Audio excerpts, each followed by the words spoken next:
여러분 안녕하십니까? 안녕하세요. 오늘 또 이렇게 부족한 저를 특별한 시간을 허락해 주신 모든 장로님들과 교회 재직 여러분들에게 진심으로 감사의 말씀을 드립니다. 오늘 이 거룩한 안식일에 하나님 크신 축복이 오늘 이 자리에 참석하신 모든 성도님들 위해 풍성히 내리시기를 기원드립니다.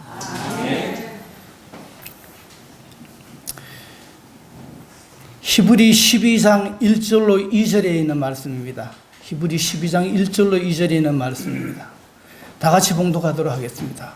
이러므로 시작. 이러므로 우리에게 구름같이 둘러싼 허다한 증인들이 있으니 모든 무거운 것과 얽매기 식은 죄를 벗어버리고 인내로서 우리 앞에 강한 경주를 경주하며 믿음의 주요 또 온전케 하시는 이인 예수를 바라보자. 저는 그 앞에 있는 즐거움을 위하여 십자가를 참으사 부끄러움을 개의치 아니하시더니 하나님 보좌 우편에 앉으셨느니라. 기원전 490년에 그리스 마라톤 평원에서 아테네군 1만 명과 페르시아군 10만 명이 양국의 국가의 운명을 걸머진 치열한 전투가 벌어졌습니다. 외형적으로 볼 때 이 전투는 도무지 상대가 안 되는 그런 전쟁으로 보였습니다. 그런데 모든 사람들의 예상을 뒤엎고 아테네군이 당시에 세계의 최고의 군대라 하는 페르시아군을 대파를 하고 대승을 거두게 됩니다.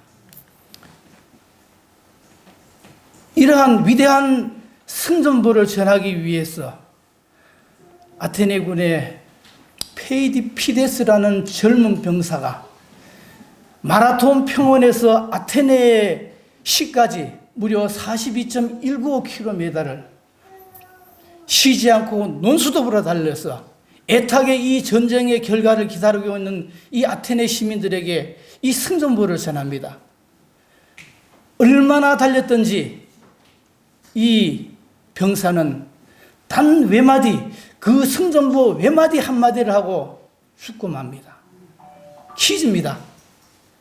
여러분, 이 페이디피데스가 전한 승전보의 그 말은 뭘까요?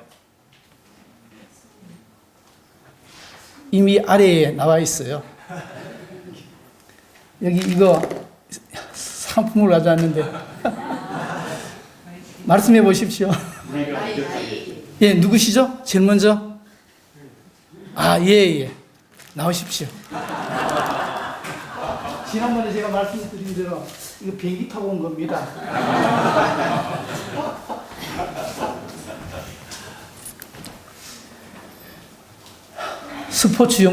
어느 스포츠 용품에 늘 쓰이는 이 나이키. 이 나이키가 헬라어로 승리하다, 정복하다 이런 뜻을 가지고 있는 것입니다. 이러한 역사적 사실을 기념하기 위해 1896년 아테네에서 제1회 근대 올림픽이 열리게 됩니다. 이때 이 위대한 마라톤 전쟁의 이야기를 스포츠로 승화시켜 이때부터 뭐가 시작되었다고요? 마라톤 경주가 시작되었던 것입니다. 이 마라톤 경주는 모든 육상 종목 중에서 인간의 가장 극한 한계점을 극복한 경기라고 그럽니다. 그래서 마라톤은 올림픽의 꽃이라고 이야기를 하며 이 마라톤 경기에 우승한 사람들에게, 우승한 선수에게 뭘 줍니까? 영예의 월계관을 씌워주는 것입니다. 우리가 살아가는 인간의 삶의 모습을 여러 가지 다양한 언어로 표현합니다. 그 중에 우리가 흔히 쓰는 말 중에서 인생은 마라톤 경주다 이런 이야기를 많이 하게 됩니다. 그런데 이 재밌게도 이 인생은 마라톤 경주다 이런 이야기가 어디에도 있다고요? 성경의 여러 곳에서도 인생은 마치 마라톤 경주와 같다는 이런 이야기들이 여러 곳에 나옵니다. 오늘 시간 관계상 다 읽지는 못하지만, 그래서 오늘 저는 방금 읽은 히브리서 1절로, 히브리 12장 1절로 2절의 말씀을 본문으로 그리스도인의 신앙 경주라는 제목으로 어떻게 하면 우리 그리스도인들이 신앙 경주에서 승리할 수 있을까라는 주제로 여러분과 피차간에 말씀의 은혜를 나누고자 합니다. 어떻게 하면 그리스도인의 신앙 경주에 승리할 수 있을까요? 히브리서 12장 1절에는 이렇게 이야기합니다. 모두 무거운 것과 얽매기 쉬운 뭐를 벗어버리라? 죄를 벗어버리라. 히브리서 12장 1절의 말씀을 다시 한번 읽어보도록 하겠습니다. 이러므로 시작. 이러므로 우리에게 구름같이 둘러싼 허다한 증인들이 있으니 모든 무거운 것과 얽매기 쉬운 죄를 버리고 인내로서 우리 앞에 당한 경주를 경주하며. 여러분, 전문적인 마라톤 선수가 마라톤 경기에 출전할 때 근사한 양복을 입고 넥타이를 메고 비싼 구두를 신고 손에는 007 가방을 들고 날이 춥다고 외투를 입고 이렇게 달리는 선수가 있을까요, 없을까요? 본분이 있으면 이거 드리겠습니다. 아무도 없을 것입니다. 왜 그럴까요? 경주에 거추장스럽고 방해가 되기 때문에 그렇습니다. 그렇다면 왜 히브리 12장 1절에서 사도 바울은 우리 앞에 당한 경주를 경주할 때 왜 모든 무거운 것과 얽매기 쉬운 죄를 벗어버리라고 할까요? 역시 우리 삶에 방해가 되기 때문에 그렇습니다. 장애가 되기 때문에 그렇습니다. 그렇죠? 그렇다면은 여기서 말하는 버려야 할 무거운 것과 얽매기 쉬운 죄가 무엇일까요? 사도행적 312쪽의 하이부에는 시기심, 악의 악한 생각, 악한 말, 탐심, 이것들은 그리스도인이 불멸의 생명을 얻기 위하여 성공적으로 경주하고자 할 경우 어떻게? 반드시 버려야 할 무거운 짐들이다. 이렇게 이야기합니다. 그렇게 말씀하면서 죄악으로 인도하고 그리스도께 욕을 돌리는 모든 습관이나 행위는 어떻게? 어떠한 희생을 하더라도 반드시 버려야 한다고 이야기를 하고 있습니다. 버려도 되고 버리지 않아도 되는 어떤 선택적인 상황이 아니라는 것입니다. 반드시 버려야 한다는 것입니다. 사도행적 312쪽에서 이렇게 이야기를 하고 있습니다. 구주께서는 이렇게 말씀하셨다. 만일 내 손이 너를 범죄케 하거든 찍어버리라. 불구자로 영생에 들어가는 것이 두 손을 가지고 지옥에 꺼지지 않는 불에 들어가는 것보다 나으니라. 만일 내 발이 너를 범죄케 하거든 찍어버리라. 쩔뚝발이로 영생에 들어가는 것이 두 발을 가지고 지옥에 던지우는 것보다 나으리라. 여기에 나온 이 말씀은요, 우리 신약 성경에 예수님께서 아주 정말 중요한 어떤 강조를 하실 때 쓰시는 학대 강조법이라 그럽니다. 실제로 손을 자르고 발을 자르는 것이 아니라 예수님이 쓰시는 이 강조법입니다. 그렇지만 우리는 이 말을 들을 때 어떻습니까? 무섭고 떨리고 두려운 그런 것을 우리가 느낄 수가 있는 것입니다. 문헌을 보면 중세시대에 이러한 죄의 심각성을 느끼고 손발을 자른 수도자들이 많았다는 것을 우리가 찾아볼 수가 있어요. 여러분 잘 보이시는지 모르겠는데 바로 이 죄를, 자기가 죄를 지었다, 정말 심각하다고 느꼈을 때 이렇게 손발을 자르는 그런 장면들이 기록에 남아있는 것입니다. 이어지는 같은 책 312쪽에 영원한 의의 원칙들을 범하는 그 어떠한 사람에게도 하늘의 축복은 함께할 수 없다. 마음속에 품은 몇 가지 죄? 한 가지 죄. 단 한 가지 죄라 할지라도 품성을 타락시키고 자기뿐만 아니라 다른 사람들까지도 그릇된 길로 인도하기에 넉넉하다고 이렇게 말씀하고 있는 것입니다. 아까 우리 안교 시간에 집사님께서 그 고대 뭐라 그럽니까? 한문을 많이 쓰셨죠? 오늘 저도 좀 이렇게 양해해 주십시오. 이 고사성어를 하나 좀 인용하도록 하겠습니다. 사자성어 중에서 이러탁수라는 말이 있습니다. 한 마리 물고기가 온 개천물을 어떻게 한다고요? 흐리게 한다. 또 똑같은 비슷한 말을 하고 있죠. 미꾸라지 한 마리가 어떻게 해요? 온 우물을 다 더럽힌다 그러죠. 이러탁수입니다. 우리가 영적 마라톤 경기에 영원히 승리하기 위해서는 마음속에 품은 하찮은 한 가지 죄일지라도 철저하게 내려놓고 자기 자신을 살피고 바라볼 줄 아는 영적 안목이 필요하다는 것입니다. 그렇다면 무거운 것과 얽매기 쉬운 죄를 다 벗어버린 다음에 그리스도 경주에 또 승리하기 위해서는 어떻게 해야 될까요? 참고 견디고 인내로서 경주하라고 권면을 하고 있습니다. 히브리서 12장 1절의 말씀, 앞에는 전반부는 우리가 읽었기 때문에 뒷부분에 고뒷글씨만 같이 읽어보도록 하겠습니다. 인내로서, 시작. 인내로서 우리 앞에 당한 경주를 경주하며. 사도 바울이 이런 권면의 말씀을 할 때 그때 어떤 시대적인 배경이 있었을까요? 우리 교회사에 정말로 씻지 못할 그런 정말 암울한 그런 역사적인 사건들이 있었습니다. 양영재 목사님이 쓰신 이 글 중에 제가 잠깐 이렇게 푸었습니다. 다 같이 한번 읽어볼까요? 이 시기에, 시작. 이 시기에 로마에 극심한 박해가 일어나고 있었다. 많은 사람들이 그리스도인이라는 이유로 원년극장 안에 끌려가 굶주린 사자의 밥이 되거나 끓는 기름 가마솥에 던져지기도 하였으며 잔인한 검투사들에 의해 많은 사람들이 보는 앞에서 무참히 살해하였다. 계속해서요. 이러한 현실 속에서 그동안 신실한 믿음을 지켜오던 수많은 그리스도인들은 중도하차하거나 믿음을 포기하고 소망이 없이 세상의 쾌락 속에 빠져가고 있습니다.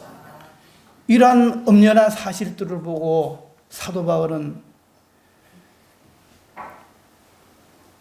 시험과 모든 시련을 인내로서 참고 경주를 하라고 권면을 하고 있는 것입니다. 실제 마라톤 경기에 있어서도 선수들이 감내해야 할 고난과 시련의 구간이 있습니다. 제가 있습니다 그러니까 뛰어봤나 이렇게 혹시 생각하실 분도 저 많이 뛰어봤습니다.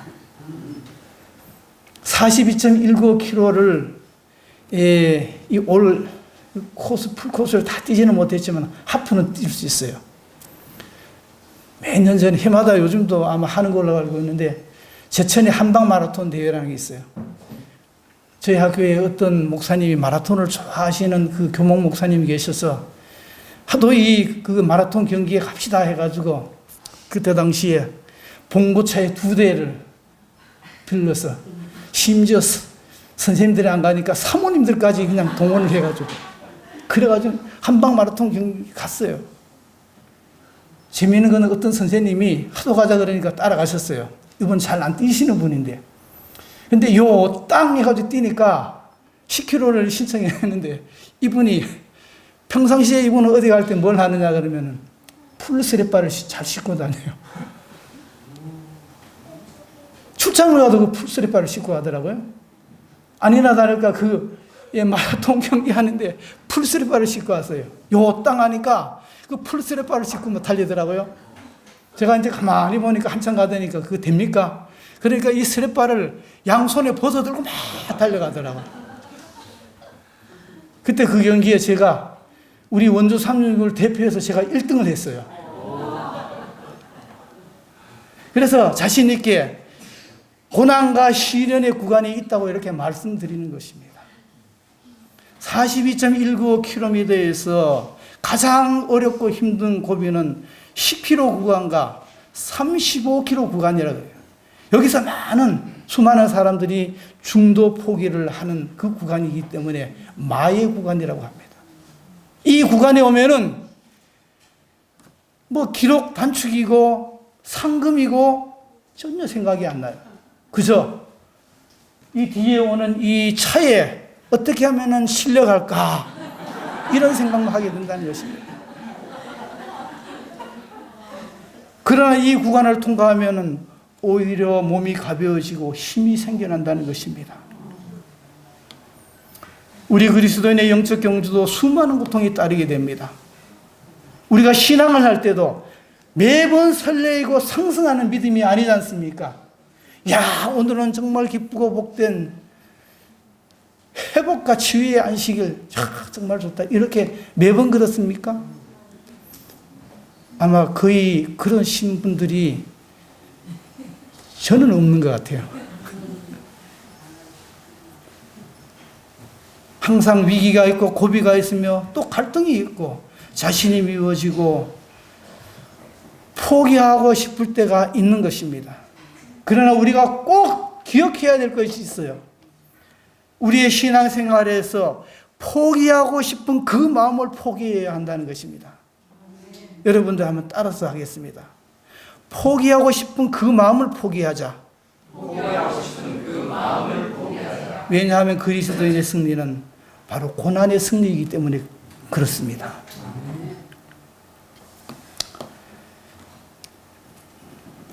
옛날 그 중세 때 우리 음악의 역사에서는 바로크 시대라 그래요. 이 시대를 1600년도에서 1700 초까지를 바로크 시대라 그러는데 이탈리아의 유명한 이 현악기 제작자가 있었어요. 스트라디바리라는 사람이에요. 그 옆에 있는 이 악기가 바로 이 스트라디바리가 만든 세계적인 명기 스트라디바리우스라는 악기입니다. 현재 이 악기가 전 세계적으로 한 60여 대 정도로 60여 대, 많으면 60여 대 정도 남아 있을 것으로 이렇게 추정을 하고 있어요.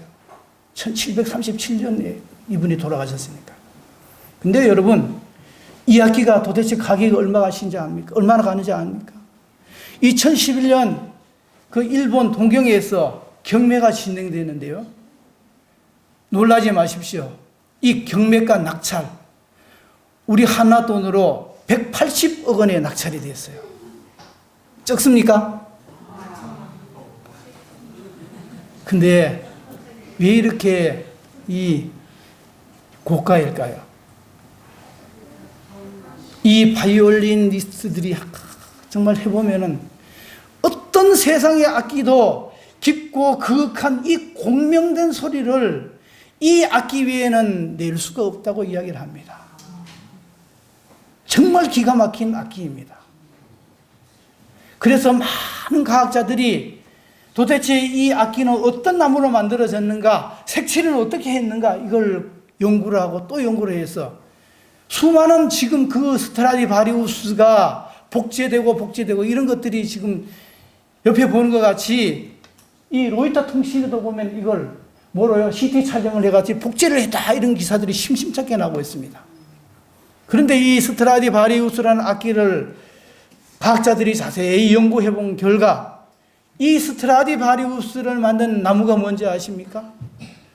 저 로키 산맥의 해발 3,500에서 4,000m 이상 넘어가는 그 정말로 척박한 환경에서 모진 추위와 눈바라삭에서 수십 년을 자라도 얼음키 가슴을 올라오지 못하는 그런 나무. 해발이 낮은 이 비옥한 땅에서는 수십 년, 수백 년이 가면 아름드리 나무로 커가요. 그런데 이렇게 이 해발이 높은 이 고지에서는요, 수십 년, 수백 년이 가도 나무가 크지를 못해요.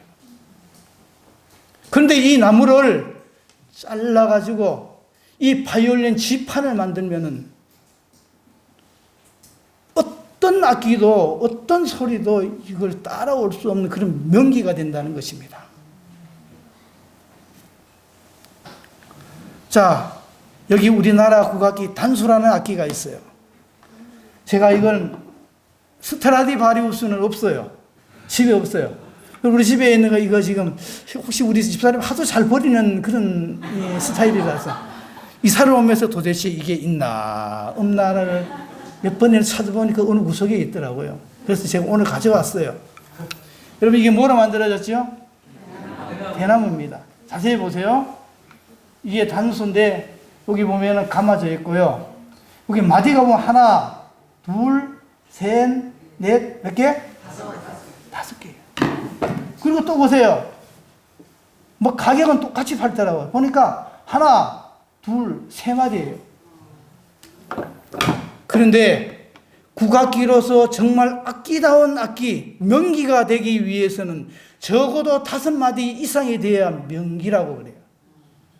오늘 여러분 중요한 정보를 배웠습니다. 혹시 여러분들 선물하거나 본인이 뭐 필요해서 사시면 반드시 가셔가지고 아니 이 마디가 몇 마디유 한번 물어보세요. 5마디 되는 것만 사세요. 이상이 되는 건 더 좋습니다. 왜 이렇게 5마디 되는 걸 사야 할까요? 이 대나무의 속성은요, 비옥한 그런 땅에서는 마디가 그냥 한 마디가 있으면 쭉쭉쭉 가나가요.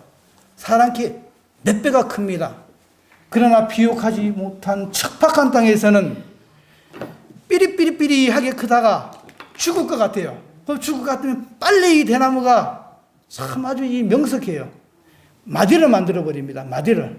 그리고 이 마디를 만들면 요 사이에 뭐가 나요? 순이 납니다. 자기 이세를 키우려고 싹이 나요. 싹이. 그래 가다도 또 이렇게 너무 삐리삐리해 합니다. 영양분이 없으니까. 그럼 얼른 또 마디를 만들어요.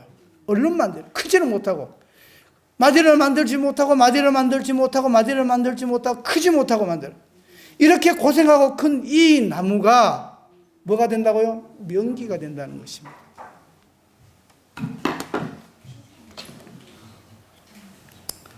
자, 여러분 누굽니까? 여러분 너무 잘 아시는 김연아 선수입니다. 그렇죠? 근데 옆에 있는 그림이 뭐예요? 어떤 사진 작가가 김연아 선수가 훈련할 때마다 어떻게 해서 김연아 선수의 그 발의 모습을 찍어 놓은 사진입니다. 여러분 이 사진을 한번 보십시오. 어떤 생각이 듭니까? 정상적인 발과 같습니까? 이 발의 그 사진을 보면 수많은 고통과 인내의 세월 속에 위대한 스타를 만들어낸 발이라는 그런 생각을 하게 됩니다. 가정과 건강 202쪽에 하입부에는 이렇게 이야기를 하고 있습니다. 다 같이 한번 읽어보겠습니다. 그분께서는 시작. 그분께서는 영혼의 원수들과 백병전을 하고 있는 사람들을 만나셨다. 그런 사람들에게 그분께서는 인내하도록 격려하고 그들이 승리할 수 있다는 보증을 해주셨다. 왜냐하면 하나님의 천사들이 그들 곁에 있으며 그들에게 승리를 줄 것이었기 때문이다. 여러분, 그리스도인의 고난은 승리의 보증입니다. 조금 전에 말씀드린 대로 고난이 없는 그리스도의 승리는 있을 수가 없는 것입니다. 그러므로 참고 참으며 인내로서 승리하시는 저와 여러분들이 되시길 간절히 바랍니다. 세 번째로 그리스도인 경주에서 승리하기 위해서는 달려갈 목표와 방향이 분명해야 한다는 것입니다. 혹시 윤형방황이란 말을 여러분들이 들어보셨나요? 좀 생소합니다. 그렇죠? 이건 사자성어는 아닙니다. 러시아의 어느 학자가 이렇게 붙인 말입니다. 혹시 이런 거는 해보셨나요? 여러분들이 초등학교 다닐 때 넓은 평평한 이런 운동장에서 두 눈을 가리고 요 땅에가 저 목적지 이렇게까지 가는 거예요. 가면은 똑바로 갈 수 있을 것 같아요? 못 갈 것 같아요? 그렇습니다. 어떻게 될까요? 이 독일 학자가요, 여러 차례 걸쳐 실험을 했어요. 20m를 걸어가면, 눈을 감고 걸어가면은 목표 지점에서 약 4m 정도 빗나간다 그럽니다. 그리고 100m를 걸어가면은 앞으로 가는 것이 아니라 원을 그리고 있다 그래요. 우리가 높은 산에서, 높은 산 속에서 또는 엄청나게 끝이 보이지 않는 그 사막에서 길을 잃어버리고 하루 종일 걷고 또 걷고 걷고 또 걷고 그래도 목적지에 가지 못하고 결국은 죽어버리는 것입니다. 그 죽는 이유가 바로 윤형 형상이라는 것입니다. 이러한 모습이 우리에게 주는 시사점이 뭘까요? 우리 삶에 있어서 바라보아야 할 목표야 가야 할 목적지가 분명하지 않고 세상적 쾌락과 이기적이며 속된 것에 우리의 시선이 채워지고 가려진다면 우리의 삶도 결국 유리방황하다가 죽게 된다는 엄연한 사실을 이야기를 해주고 있는 것입니다. 그래서 사도 바울은 믿음의 주요 또 온전케 하시는 이인 예수를 바라보자 이렇게 말씀하고 있는 것입니다. 이 믿음의 주라는 어원적인 말은요, 시작의 근원을 말합니다. 어원적인 말은 뭐라고요? 시작의 근원을 말합니다. 온전하게 하시는 이 일은 뭐냐? 끝에 종지부를 찍어주는 그런 말을 합니다. 결국 뭐예요? 시작과 끝에 모든 것을 주관하시는 이는 누구라고요? 예수 그리스도라는 것입니다. 그러므로 우리의 모든 시선이 예수 그리스도께 고정되는 그런 삶을 살아야 한다는 것입니다. 경주라는 선수가 방향도 모르고 그냥 앞만 보고 달려간다면 목적지에 갈 수 있을까요? 없을까요? 결코 갈 수 없습니다. 그래서 우리가 흔히 쓰는 말 중에서 삶은 속도가 아니고 방향이다고 이야기하고 있습니다.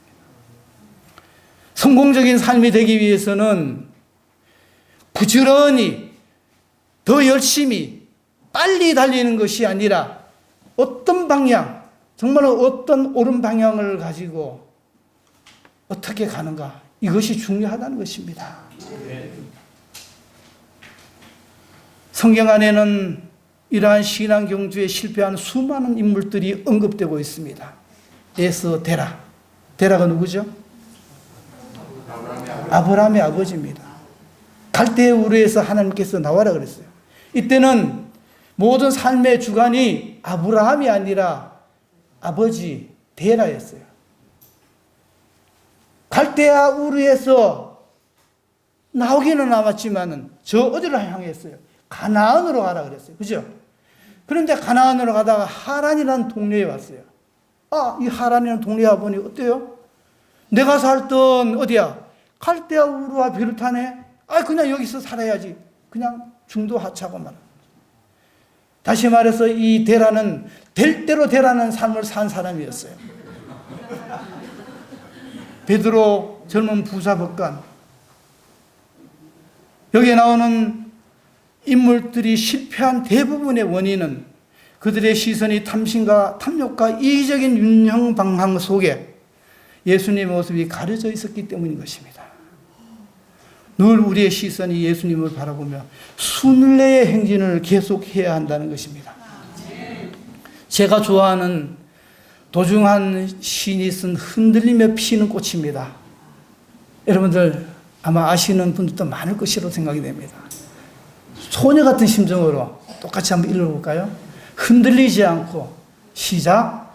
흔들리지 않고 피는 꽃이 어디 있으랴. 이 세상 그 어떤 아름다운 꽃들도 다 흔들리면서 피었나니, 흔들리면서 줄기를 곱게 세웠나니, 흔들리지 않고 가는 사랑이 어디 있으랴. 젖지 않고 피는 꽃이 어디 있으랴. 이 세상 그 어떤 빛나는 꽃들도 다 젖으며 피었나니, 바람과 비에 젖으며 꽃잎 따뜻하게 피었나니, 젖지 않고 가는 삶이 어디 있으랴. 어쩌면 우리의 모든 삶이 바로 이 흔들리며 피는 꽃과 같다는 생각을 하게 됩니다. 늘 우리의 시선이 예수님을 바라보며 순례 행진을 계속하는 여러분과 제가 되기를 다시 한번 강조의 말씀을 드립니다. 아멘. 이제 대망의 2019년도가 서서히 막을 내리고 있습니다. 그렇죠? 이미 우리는 이 한 해 그리스도인의 신앙경주에, 아니 그전부터 그리스도인의 신앙경주에 참여하였고 이제 그 결승점을 향해서 열심히 달려가고 있는 중입니다. 비록 흔들리고 젖고 젖음에 가는 힘든 여정의 길일지 모르지만 예수 그리스도의 이름으로 늘 승리하는 삶을 살아가는 저와 여러분들이 되시길 간절히 바랍니다.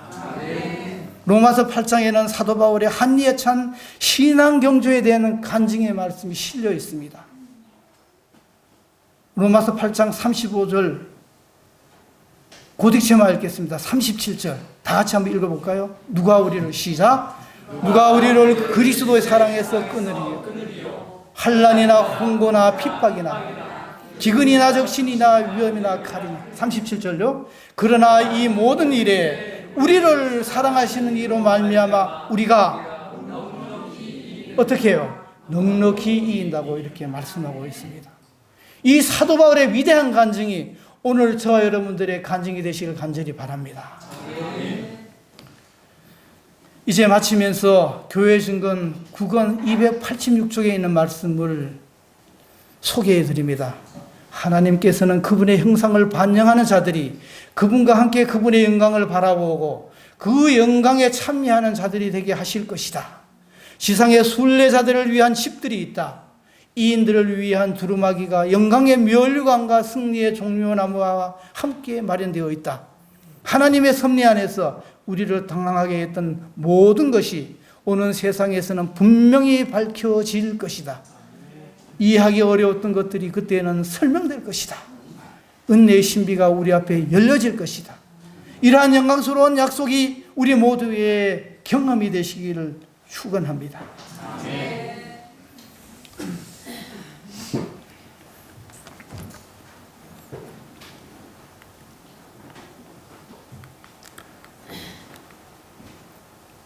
다시 한번 로마서 8장 35절의 말씀을 한번 37절의 말씀을 읽고 말씀을 줄이도록 하겠습니다. 누가 우리를 시작. 누가 우리를 그리스도 사랑에서 끊으리요. 환난이나 홍고나 핍박이나 기근이나 적신이나 위험이나 가리리라. 그러나 이 모든 일에 우리를 사랑하시는 이로 말미암아 우리가 넉넉히 이기느니라.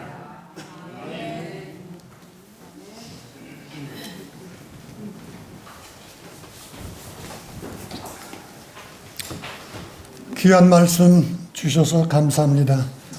오늘 이성록 장로님 말씀하시는 걸 가만히 지켜보니까 우리 귀례교회 장로님 다 되신 것 같죠? 편안한 마음으로 설교하시는 그 장로님의 모습을 보면서 그런 생각을 해보았습니다. 주신 말씀을 생각하면서